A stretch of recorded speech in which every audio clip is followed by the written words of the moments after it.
Hello, everyone.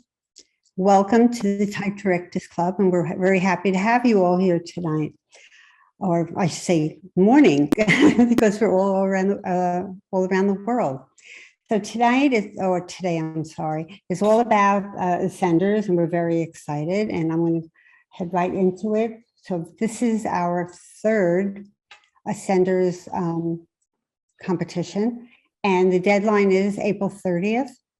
There is special pricing for regional countries around the world, and we hope that everyone that's here tonight or today, keep doing that, will take advantage of it.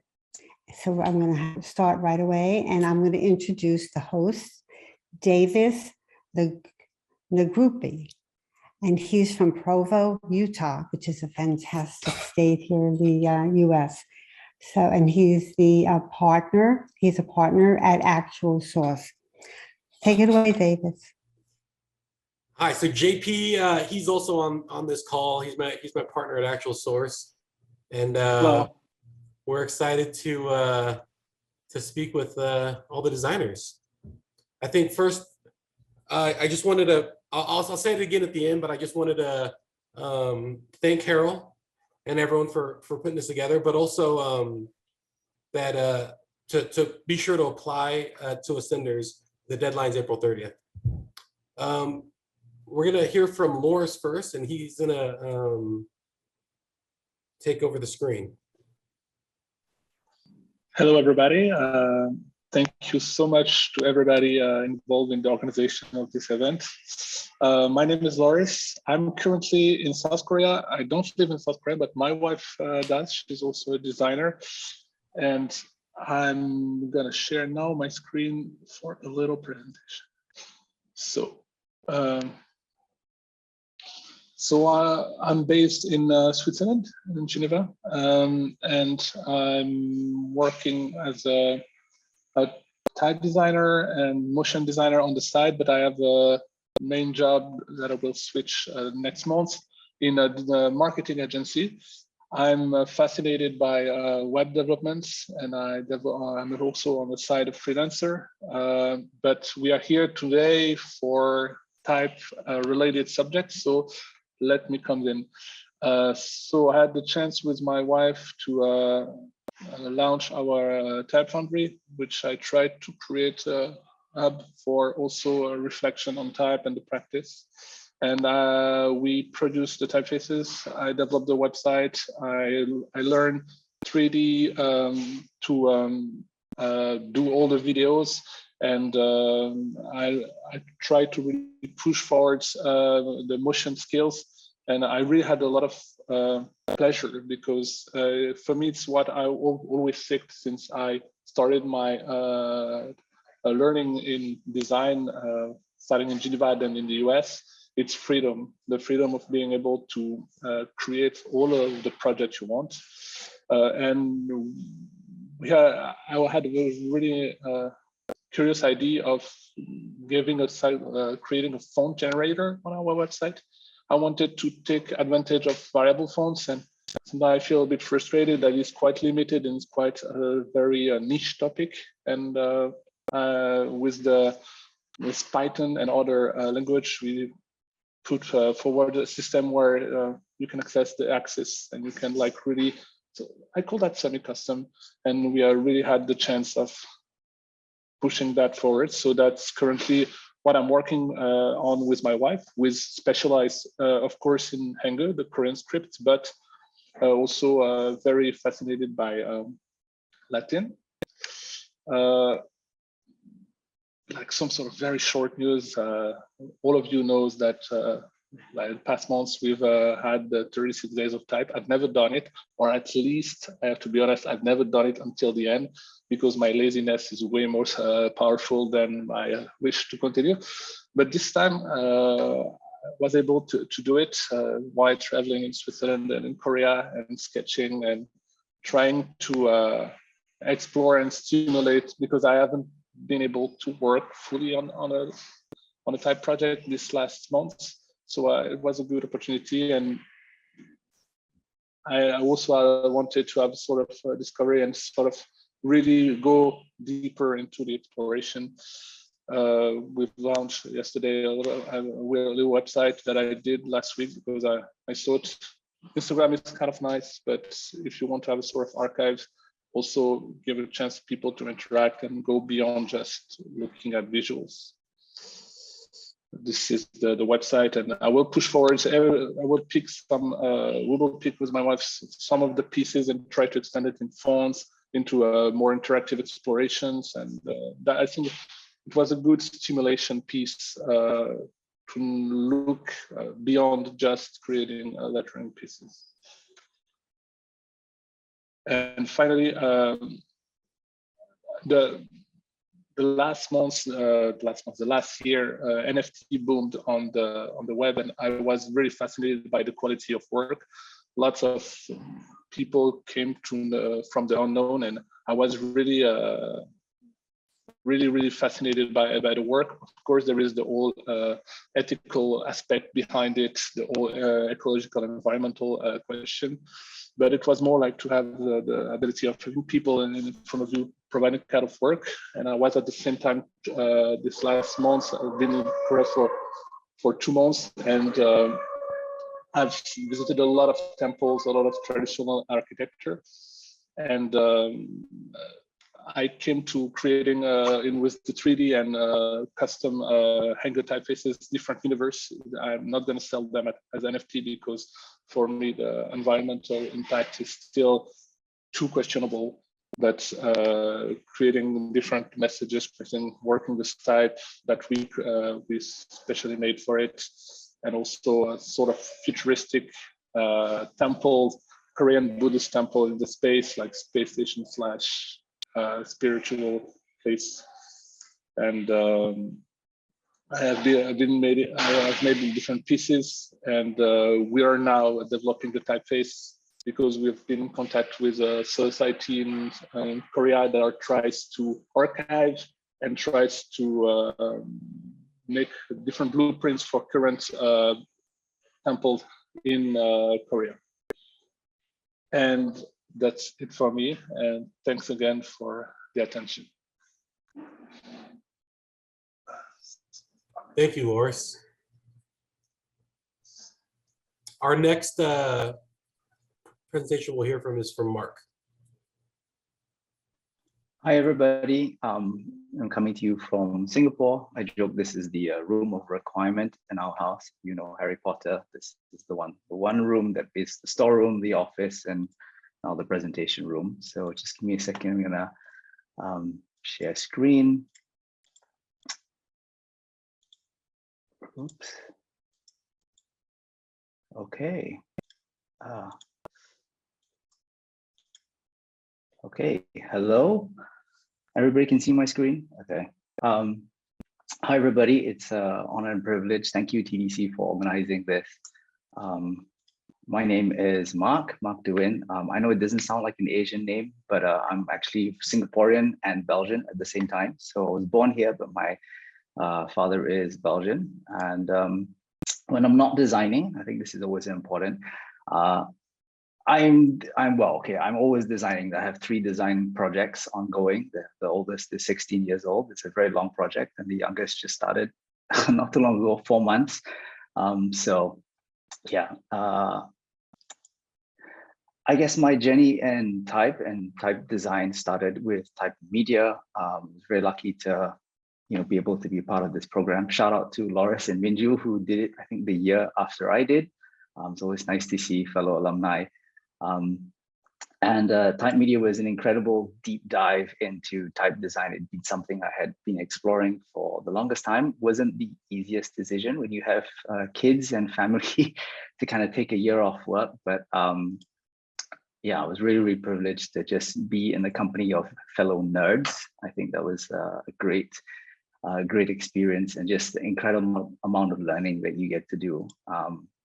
So I came back to Singapore in 2014, and there we go, after Type Media, and found myself working in a sort of experience design agency, doing sort of a lot of the visual communication and branding work. If you've never been to Singapore, you must know that we're obsessed about food. And so the following slides I'm just going to kind of breeze through are really all kind of in the hospitality and food and beverage space. So it was really interesting at that time, you know, to kind of utilize type design and take that, you know, sort of understanding and approach it in like branding. I think one of the things that has always been really interesting to me is type design is really like designing a universe, right? You have all these different pieces, 26 letters. They relate, they share similar DNA, but at the same time, they're always so completely different as well. And I think when you apply that to a branding sort of context, when you're designing experiences, all these different things need to relate, they need to share similar language, and yet be distinct on their own. And it was 3 years of a lot of fun, delving into sort of this F&B scene. Here I'm showing some work for a now multinational salad chain. Unfortunately, I guess for the Americans, this is our equivalent of Sweetgreen. It's a local company, and we felt there's also a family business. And trying to kind of talk about Asian roots, we decided to use these Japanese symbols, which are kamon. They're sort of like family crests, and they're beautiful, geometric with a lot of natural elements. And that really inspired what we made, or what I helped to make after that, which is this salad stop logo.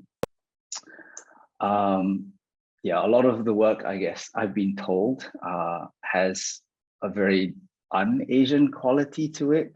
I guess being a product of two cultures, I've always been very open and very interested by Europe and its history and its visual vernacular and language. And then you contrast that with, I guess, Asian mythology and sort of, you know, culture that always ends up being really, really interesting.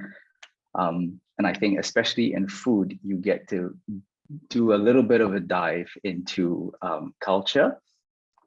You know, when you're, for instance, if you're designing for an Italian restaurant, then obviously you have all of Italy to kind of mine for visual inspiration. This is Grain Traders, which is not necessarily a specific cuisine per se, but the owner is from Puerto Rico. And so there was a lot of, I guess, farm related, you know, very sort of natural ideas that we happily appropriated. I'll be unashamed to say, to look at how to express these things in brand. Yeah, okay, I see I run out of things to say and I still got pictures to show, help. So I guess I would view my work as primarily typographic. It, you know, just ends up being like the main sort of output. Yeah, I'm really glad that I've stopped working on these projects now, because all those eating was really, really not good for the body. I'm getting any younger now. And all good things must come to an end. So I actually left this job working at these two studios doing experience design. I've actually moved on to a more global experience design studio called 8 Inc. I don't have any work to show for this because I'm 6 months in, but the work is definitely less on craft and a whole lot more strategic in nature. So it's been nice to kind of apply my brain in a different way, but instead of just quickly run through a project that we've been working on with a couple of friends. I think shout out to Vikas Kailankajay, who's on this Zoom as well. He's my fellow collaborator on this project. So Singapore is a city that I guess celebrated its 200 years a few years ago, but as an independent nation, it's only about since 1965. We've had British occupation, and a lot of we were a British colony at one point, and I guess there is quite a fair bit of old city that still exists among all the towers of steel and glass. So I've taken it upon myself to kind of preserve some of these signs and letter forms before they go. I guess as type designers, or as designers in general, we're always fascinated with vernacular. And so these are a smattering of Just yeah, a couple of, probably about 2,000 or 3,000 photos that we have. Not all of them are this beautiful, I have to clarify. But it's just kind of a visual repository that we've been taking the time to grow and document. I'm really excited to launch a couple of, so okay, out of that, I designed a series of typefaces. Yeah, this is too much text to read all at one go. But really excited to launch in 2 weeks or so, a little like chapbook volumes of these pictures in like these field note sized volumes. So they're going to be on sale. I don't know if they're going to be online, but they're going to be on sale at the Singapore Art Book Fair, but hopefully we will get enough interest and be able to put those things online as well. Thank you. Thank you, Mark. That was so much work. So glad we got to run through that. Mark, for anyone on the call, I just want to shout out to Mark. He's got a 4-month-old baby. So I don't even know how he's on this call right now. He's probably dead tired. So congratulations on that. But I must ask, you're talking about going to school, you've got a family, working. How, like, before I get into Anthony's presentation, I want to know how you balance that. Or if you balance that. The year in type and media, my daughter at that time, we only had one. She had just started sort of a grade school, and we made the really painful decision. I made the painful decision to go to Holland by myself. So I'll never do that again, because it was just tears and fears the whole way. So every week was, these very teary Zoom calls, and then you learn to deal with it. And I was able to see the family 3 or 4 times that year. So that was very good. But yeah, again, I would not want to put anybody through that experience again. Yeah. Thank you. Okay, cool. So now we're gonna listen to hear from Anthony Hos.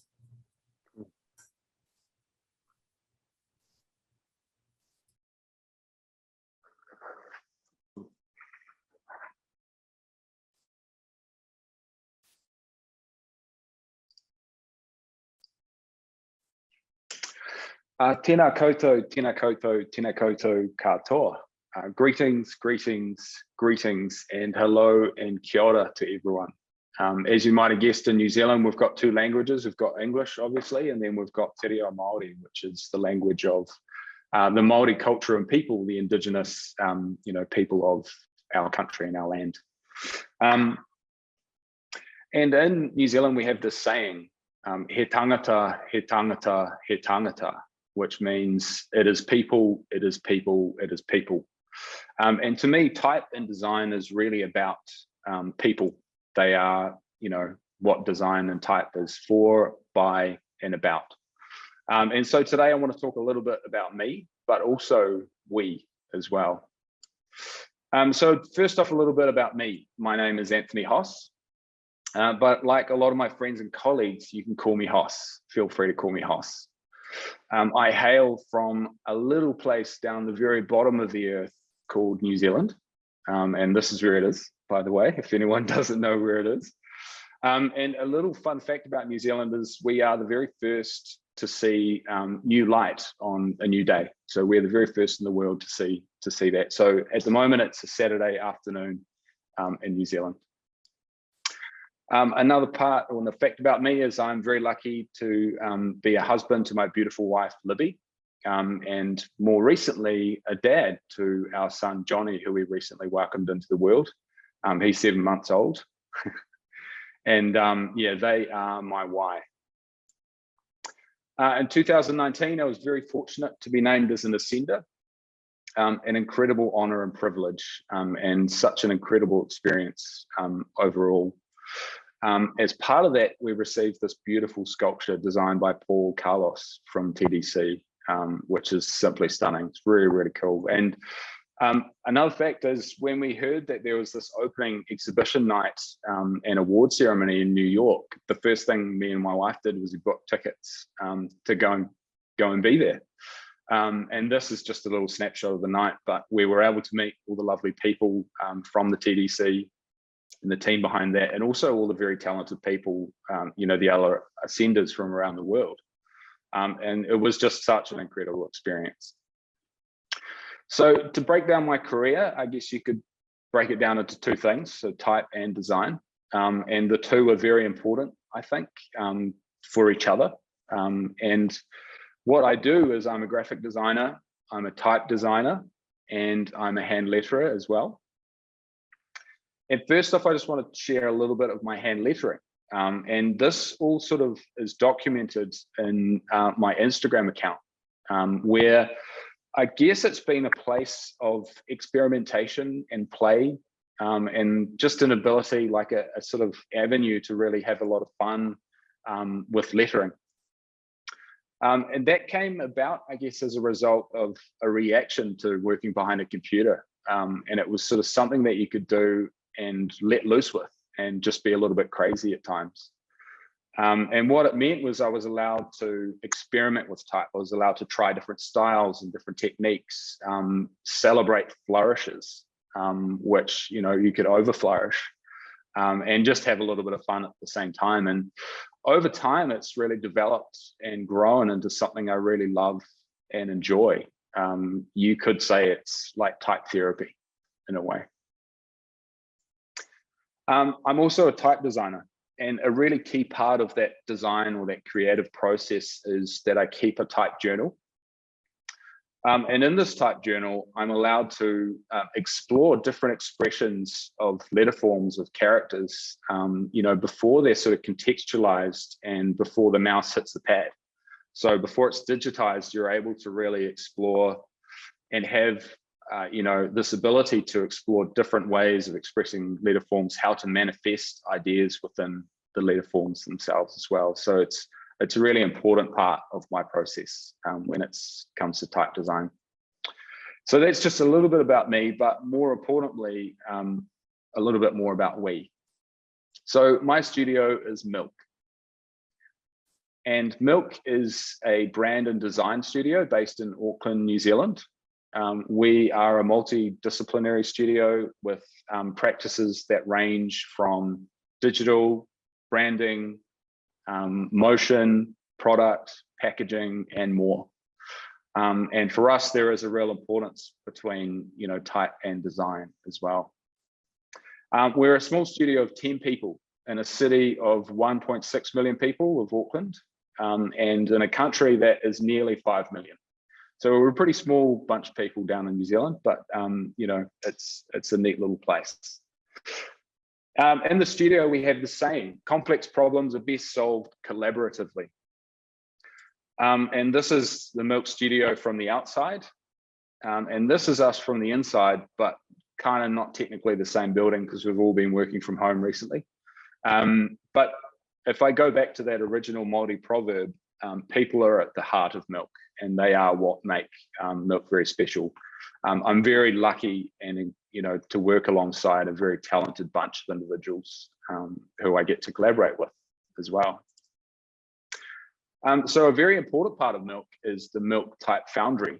And with the Milk Type Foundry, we design custom fonts and type for the clients and the brands that we work with and help to create. You know, like I mentioned earlier, for us, we really see a big importance between the crossover of design and typography or type. And I guess what we're showing you here is just a little bit of, you know, some of the type that we've created over the past 3 years, with a lot more in the mix and a lot going on at the moment as well. To describe you know, what the Foundry does, we pair contemporary craft with an idea that is always at the heart of what we do, both in type and then in design as well.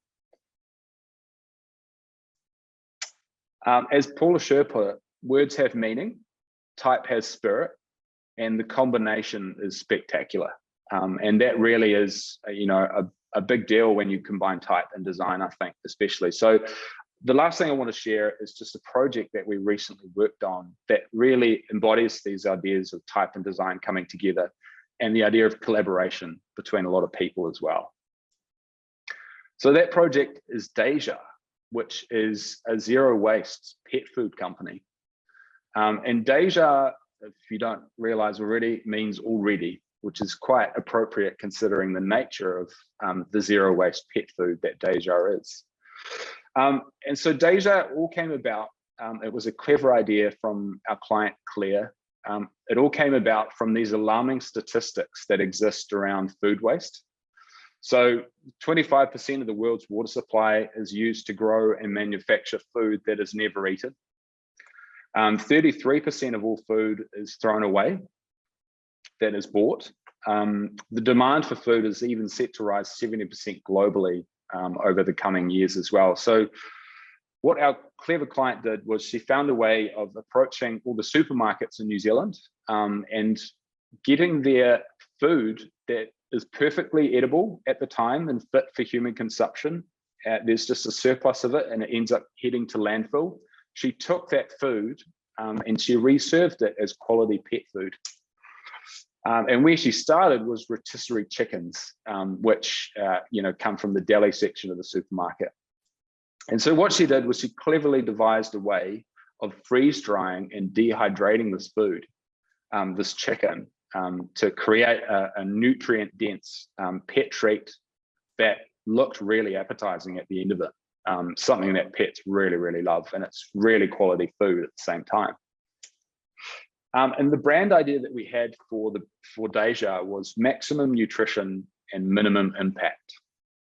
And how we wanted to visually translate that was to pair the activist, this idea of change, with the pet friendly, and that sort of pet friendly character. So a really interesting tension. And how we wanted to do that was to communicate, uniquely with a custom typeface. So we wanted to embody these ideas of activism and change. So the first place we looked is we did a lot of research. We searched through old type specimen books and documents to try and find some really authentic and interesting ways of communicating this activist-like tone.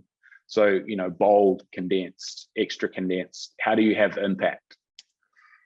We even looked back through some old New Zealand print ephemera, like this one, for instance, to try and find this authentic Kiwi voice. This was from the New Zealand Refrigerating Company for, bizarrely, an extract of meat. And I think you could find these little golden nuggets, within these ads, within this ephemera. And like this example here, which we translated into like a first cut for Deja. But we wondered, how could we embody maybe a little bit more pet-friendly personality? So we looked back and we found this, and we created the second cut, which had these rounded terminals.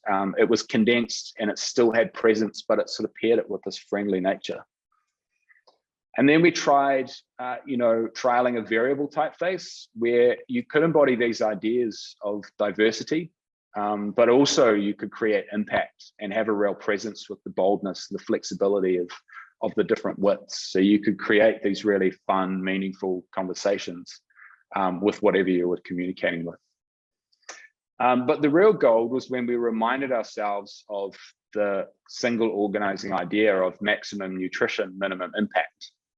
And this cut here, this ultra condensed typeface, really married up with that idea in the way that it was a maximum height and message, but with a minimum width as well. So we were able to sort of tie it back to the idea nicely. But we wanted to incorporate this pet-friendly attitude. So this pet-like personality with floppy ears or wagging tails. So it had a little bit of character spilled into the typeface as well. And of course, it was explored in the type journal as well to help solve some of these problems. So we rested on Max, an ultra condensed typeface, and it was aptly named for its maximum impact and height, but also to give it this pet-like personality, like you name your pets. And it was this double meaning that was a gift in itself. And what that allowed us to do was have these really impactful and meaningful conversations with what we were talking about. But the real gold and the real gift of an ultra condensed typeface was when you vertically orientated it, it created these structures that you could house these pet-friendly illustrations that had a lot of personality and created this interesting tension between the activist and the pet-friendly. And that allowed us to create this ownable design system that we could use across the board. And I think naturally with an ultra condensed typeface, legibility was front of mind. So we included these ink or pixel traps within the letter forms to really make sure that clarity was enhanced and at top of mind as well. So it worked hard at small sizes. So yeah, what that allowed us to do with this, with all the elements, when you pulled them together, was have these really, meaningful, fun conversations, whether it's well-groomed or planet lover. These are the numerals that we created and some of the wider character set as well.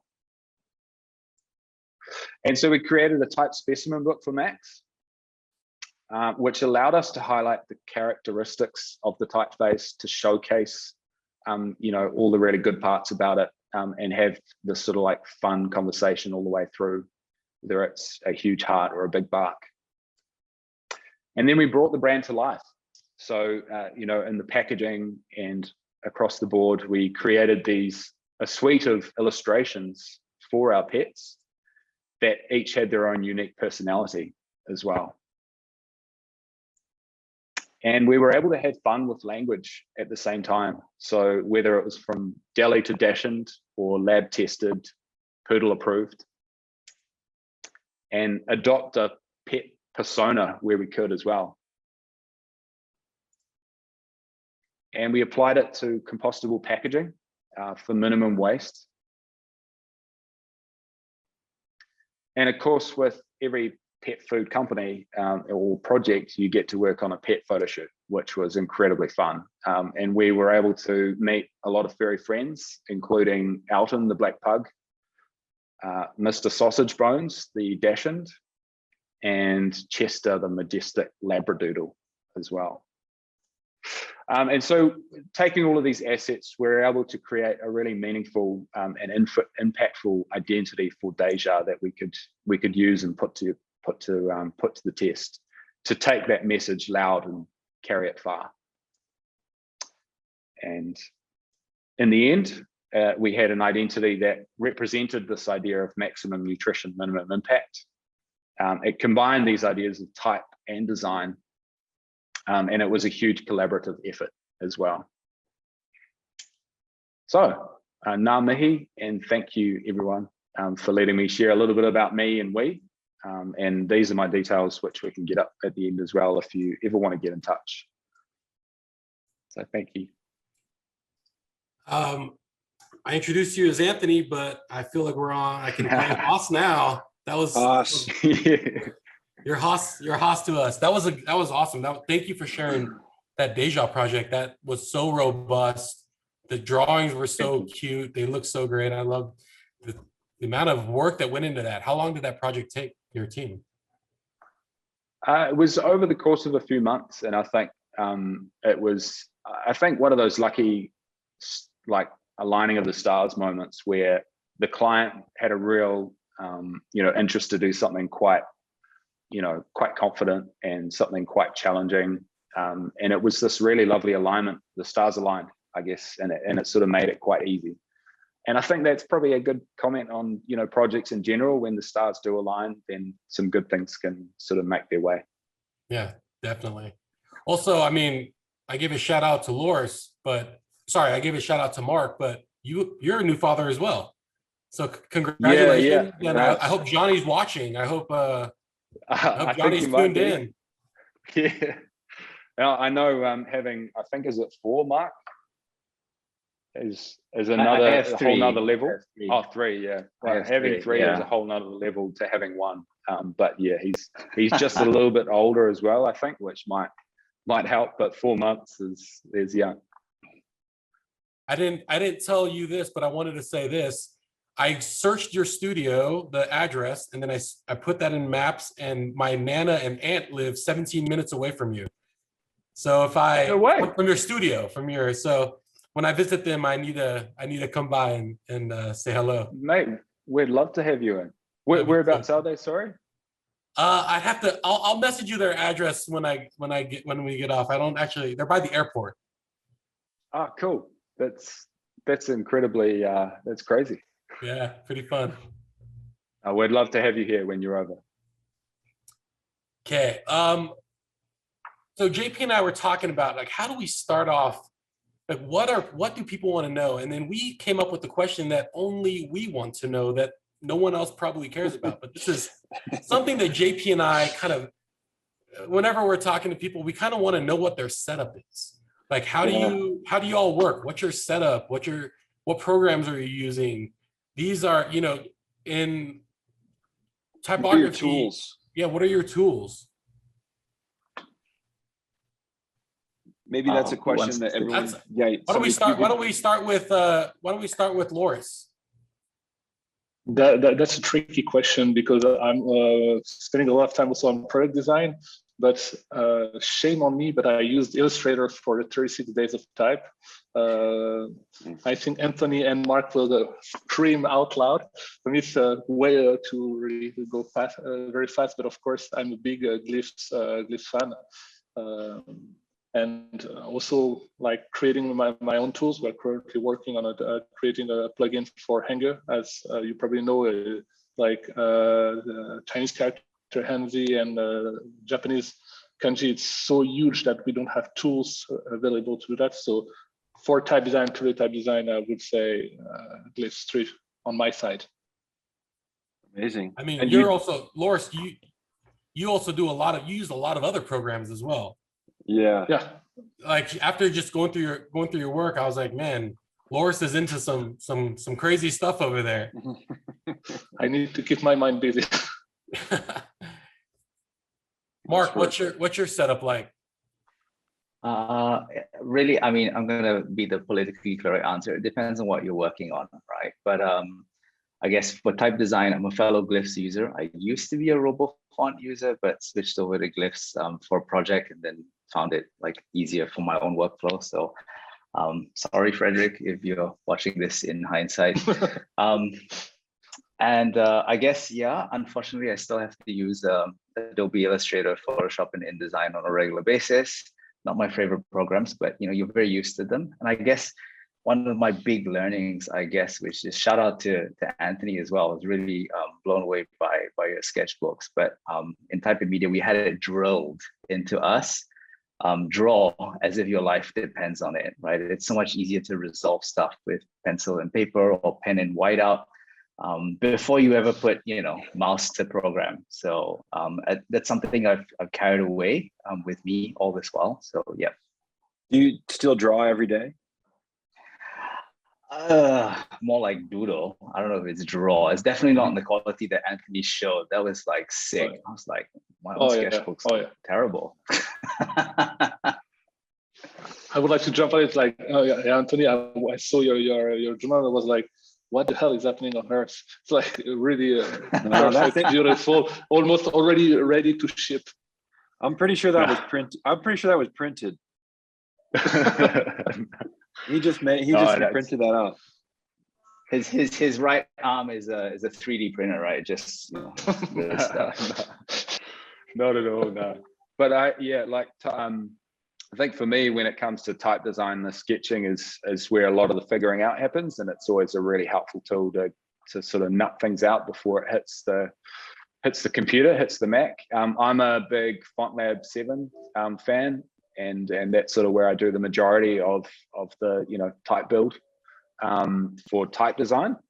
And then when it comes to hand lettering, I've really grown to love Procreate on the iPad, and that is like such an incredible tool. It's so mobile. You can do it just about anywhere while you're watching TV or anything like that. It's really handy. But again, like probably I'm really picky about pencils that I draw with. That's another weird, like I can only draw with a 0.5 millimeter technical pencil. And if it's not that, then I freak out and nothing happens. So that's kind of an interesting part about, I guess, the type process. And then, when it comes to graphic design, it's the usual, InDesign, Illustrator, and Photoshop. Although, because of the nature of craft, I tend to really love Illustrator when it comes to that side of things. But yeah, it's typically the usual stuff, but I guess there are lots of quirks around how you use them. like the technical pencil and things like that. Yeah. That's fun to hear. I did not expect you to be a 0.5 pencil guy. So that, I mean, Definitely I'm coming away with something. I mean, we can close out right now. That's enough. You definitely look like a 0.7 millimeter is what I thought. Which is what I use. One thing that like JP and I are always trying to figure out is how to stay inspired. You know, one thing that we try to take advantage of is being in Utah is the mountains, and I'm loving that we're all like in different areas globally right now. And what are some places in New Zealand, Singapore, wherever we are? What are some places where you're at that inspire you, and how do you take inspiration from that and put it into your work? Mark?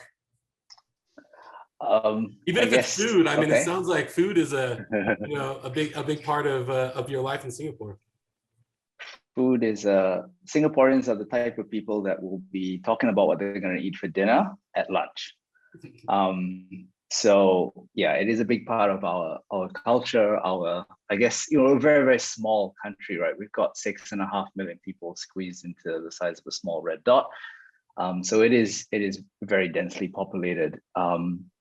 I think for me,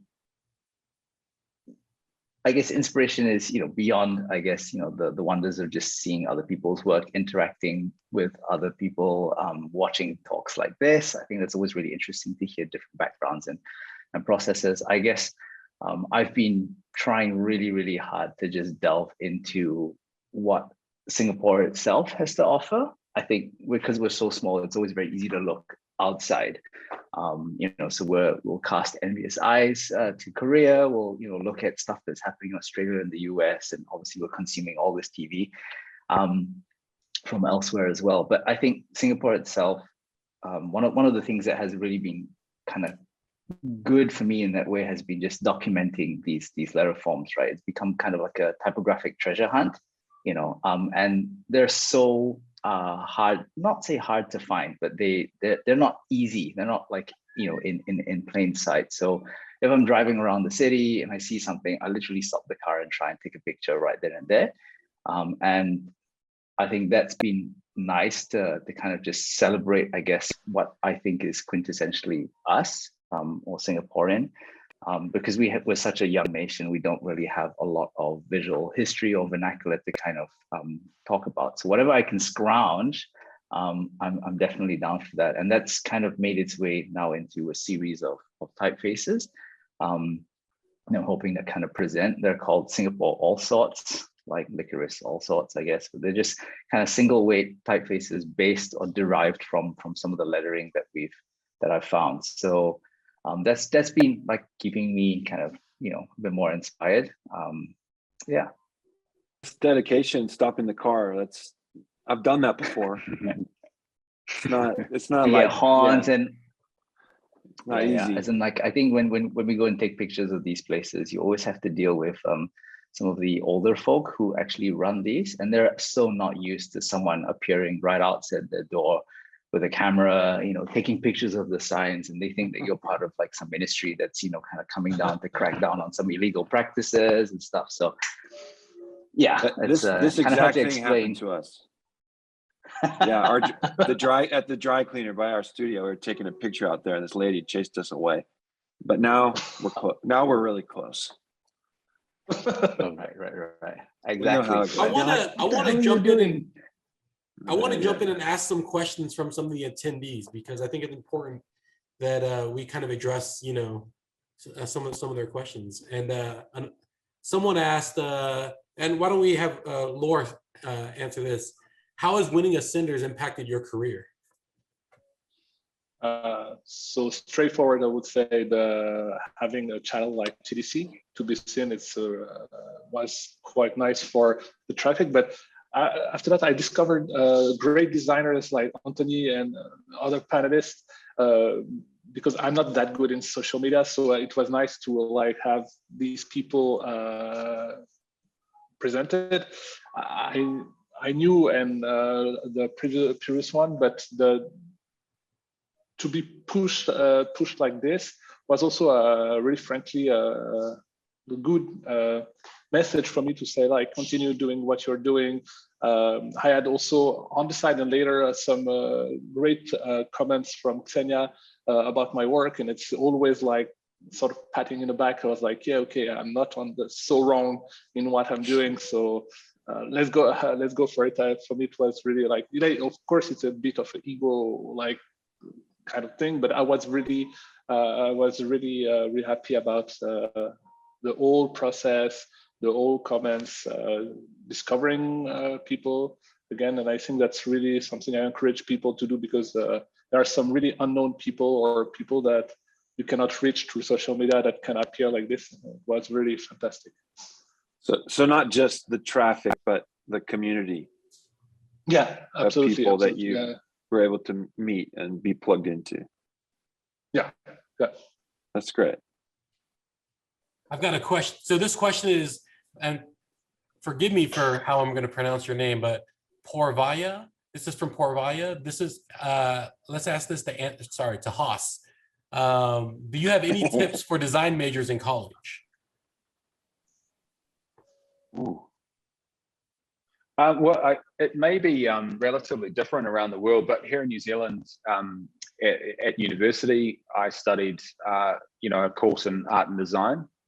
I think, to a certain extent, like it was really important that I went through that. I went to Auckland University of Technology, where I completed my bachelor or my degree in, art and design. But I think that was really important. It was also important because it helped bridge the gap to the industry. And the industry, I felt, was what really excited me the most. So in my final year, what it involved was, working as an intern and finding internships within studios to really gain that real world experience. But I guess in terms of tips and what to choose or what to go at, do what feels right to you and what makes you, what gets you excited, because ultimately this is something that you have to passionately pursue with your whole heart for the rest of your life, if that's your sort of chosen career. And if you can find that alignment with something that you love, that's an incredible thing. And the other piece of advice was, and this was given to me from a mentor of mine, you should try and outwork the next person. It's hard work, means a lot, and takes you far. And if you can work as hard as you can at something you love, then I'm sure something good will happen. Thank you. I could If tell. I might jump in here, I think, I'm assuming, Puvaja, you're a student, so you're still really, really young compared to us old folks here. So I speak for myself. But I think, don't be afraid of making mistakes. That would be something I would say. I've had friends who, did design, or like graphic design, visual communication design with me in college, and have gone on to do completely different things. Is it wasted? I don't believe it. I don't think so. But it's definitely helped them in some way in their background. So, like Hos says, choose something that you're very passionate about, that feels like you want to get up and do it in the morning. But don't be sort of like so dejected if that doesn't end up what you being what you thought it was. There are multiple paths to success and fulfillment. Absolutely.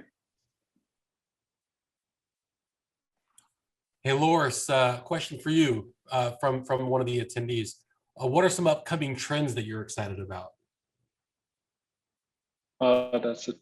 Oh my God. That's a very difficult question. I would have thought at some point that some artists reveal themselves with NFT. I'm sorry, I'm coming back to that, but actually I see the downfall of that and the generalization of this kind of trend.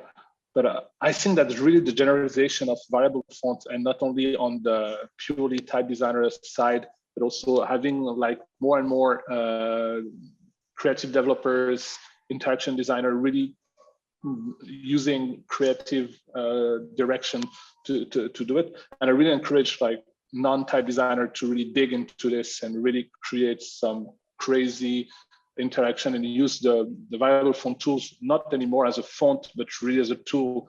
And I think that I see more and more like developers talking about it, talking in a very creative way. And I think that in the next 5-6 years will be adopted by way more than just as a type designer, but in terms of trends, oh God, I'm so bad at that. So I would never give any kind of advice concerning trends. I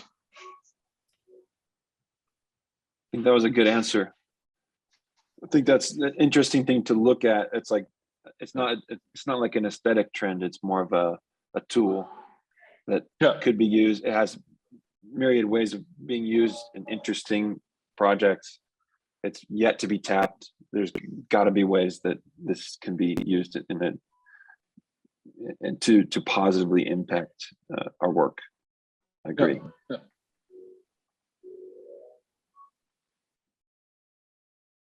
Maybe with the last few minutes, I kind of want to give you all the opportunity to just give us a little advice, like some advice on help us out. Yeah, help us be better designers, type designers, students.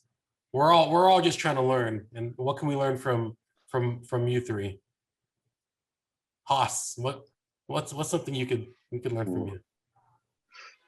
Well, I think like Mark touched on it really nicely. Don't be afraid to make mistakes and to trial and to explore and to have fun doing it while you're doing it. I think a piece of advice from Milk and from what I do, I think having an idea at the very heart of everything you design, and you either it's graphic design, type design, or hand lettering, having an idea gives that piece of work, a heart itself. So I'd always promote, using an idea, heroing the idea, and again, hard work. I think there's nothing to say that bum on seat time is really, really helpful in terms of honing skills, developing them, and having fun at the same time. Yeah. I would imagine your first sketchbooks didn't look like they look now. Definitely it takes time, and the first thing you draw is not going to be the thing. This is a process. It takes time. Exactly. It's even project to project. Like a project is one thing. You're going to have hundreds of projects in your life. It's important to just like do the best you can. Some things aren't going to go according to plan, but understand that this is how it works. I think that's good advice. It's totally right, JP. Yeah, like if you scroll back to my early Instagram posts, they don't look they're very similar to the sketching and stuff that I do today. And your career is a journey, exactly, and learning along the way is really important. Meeting new people like the Ascenders and being able to tap in and create this wider community of type designers that are all like-minded was an incredible experience. So yeah, just have fun. Yeah, figuring out how to enjoy it. Thank you. For sure. Exactly. That's important. Loris, what can we get from you? I will not repeat what Oz said because I agree with him, but for me there is something of a very important point that I really encourage everybody not to lose his curiosity, and it should really embrace a wild and crazy aspect and never stop yourself of thinking that I can explore that, I can learn that. And I don't think type design or typography is one way of practicing it, drawing type, setting up, but it's really wider than that, and really encourage everybody to go outside of this and then come back and enrich yourself with a package full of development, architecture, photography, cooking, like what Mark presented. And I'm taking right now my tickets to Singapore, but really it's pure courage. It's pure craziness in curiosity. And my father really said the worst thing about getting old is losing that. And really, it's might be cliche, but really go crazy about that. Don't let anybody tell you that, no, in the standard or even historically speaking, we cannot do that or this. It's like experiment and go really crazy in curiosity. That's really good advice. I also could tell that your portfolio shows that. Like I could tell that type is one part of your practice. Like you are into so many different things and learning, you know, you're not even going into all the programs that you're working on and trying to figure it out. But it's like typography is a huge part of your practice, but it's only one part of your practice. Yeah. And a practice can be more than one thing. It should be what you are. It should be about like your interests. Seems like you're really pursuing that. That's really great. Very cool. Mark? Wow. It's so hard to sum up. I think, you know, like there are lots of things to say. I guess for me, a big thing for me would be never stop learning. So like you, I think other people have mentioned this as well, right? Whether you're calling it stay hungry, stay curious. I personally will identify as a really lazy person. So I have to put myself in situations where I'm forced to sink or swim in order to learn. Hence type of media, hence what I'm doing now, which is totally out of my comfort zone, but you know, it's been a great learning journey. So yeah, always be kind of pushing yourself to develop more. I think the other thing that I've come to realize maybe in the last 3 or 4 years is nobody else will do it like you do, right? So we're in an age where we're all following each other on Instagram. We're being inundated by so much data, so much amazing stuff. And I think personally, I find it sometimes difficult. Like it's so paralyzing. I was like, this stuff is so beautiful. I will never make something at this level. And I've learned to live with myself a little bit more and give myself the permission to do my own journey, you know, like, and not be so concerned about what everybody else is doing. And that way you're mostly authentic to yourself rather than trying to be other people that, you know, I can never be Loris or Hos, you know, I just have to be me. And I think the last one, which Hos sort of talked about, which really at the beginning of his presentation, was about people. One of the things that I've learned over the years, again, is that all of our work is really ephemeral. I mean, let's face it, right? As graphic designers, as any kind of designers, your work is here today, gone tomorrow. You know, no longer will a logo ever last 10 years. And if it does, great, good for you. You know, we put so much of our heart and soul into stuff. And then, you know, like 10 years later or 5 years later, someone comes along and totally redesigns it because it was, you know, dated or not cool or, you know, not strategic or whatever. And so I think I've learned to really celebrate the people that I work with. And I feel like that's, as you know, when you get into a level where you're part of teams or you're managing other people, your greatest legacy as designer is how much you've sown into them, rather than how much I've managed to, you know, kind of puff my own chest and showcase portfolio. I mean, that's always cool, right? That's how we got Ascenders in the beginning, but I think it's now for me a lot more of how do I kind of teach or train or inspire, you know, the next generation. So yeah, those would be my 3 things. This is very wise. I mean, yeah, sorry, it is very wise. And just to add to that, I think like one more little add-in is find mentors that that you can learn as much as you can from, because it does take a village to create, you know, who you are, and, you know, right from when you're at school all the way through to as you're developing in your career. If you find those mentors that you can learn from, that's fantastic, because yeah, and do it as much as you can. Agree. Thank you. Thank you guys for your time. I'm so inspired. This is like, for me, this is a great way to end my week. I wish I started my week off with this so I could kind of have a good kick start, but this is a great way to kind of go into my weekend. I'm personally, and I know JP is too, like super pumped that we got to meet you all, talk to you all. Like, your work inspires us, and obviously, like, you guys just had some great things to say. So that's the end of our conversation today, but I did want to remind everyone that the Ascenders deadline is on April 30th and that there are special discounts. So thank you.